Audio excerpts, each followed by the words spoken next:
নির্বাচন সংশ্লিষ্টরা নিরপেক্ষ আচরণ করছে না, ভোটারদের নির্বিঘ্নে ভোট দেওয়াটা অনেকটাই চ্যালেঞ্জের হবে। অর্থের বিনিময়ে অনেক অযোগ্য ব্যক্তি মনোনয়ন পেয়েছে, তাই বলে নির্বাচন থেকে সরে দাঁড়ানোটাও কোনো সমাধান নয়। এক গোলটেবিল আলোচনায় এমন মত দিয়েছেন নির্বাচন বিশেষজ্ঞ এবং রাজনীতিবিদরা। খুব কম সংখ্যক পর্যবেক্ষক, বিদেশি পর্যবেক্ষক থাকবে। বাংলাদেশের national election has become a fun place. Level playing field করতে গেলে এমপিদের রিজাইন করতে হবে। দুই সেট অফ এমপি তো তৈরি হইতে পারে না। রাষ্ট্রের যে সেন্টার অফ গ্র্যাভিটি গুলি ছিল সেগুলি সব চলে গেছে। নির্বাচনকে সামনে রেখে সেন্টার ফর গভর্নেন্স স্টাডিজের জনগণ কি মুক্তভাবে ভোট দিতে পারবে শীর্ষক আলোচনা সভা। তারা ভোট দিতে পারছে না।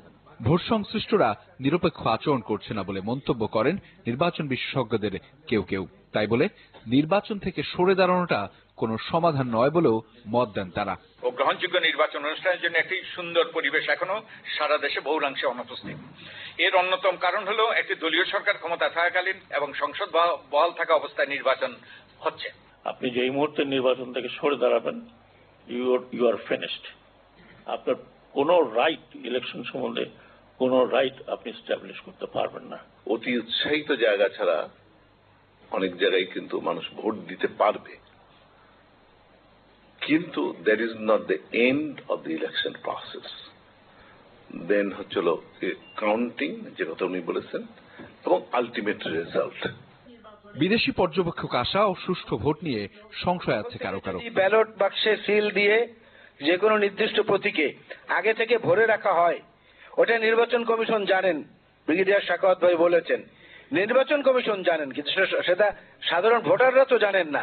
যেসব ডিসিরা অত্যন্ত পক্ষপাত দৃশ্য পরিচয় দিয়েছে তাদেরকে অবিলম্বে পরিবর্তন করা হোক, তাহলে কিছুটা কনফিডেন্স মানুষের মনে আসবে। সরকার নির্বাচন সম্পর্কে পরিত্যাগ না করলেও ভয় পেতে শুরু করেছে।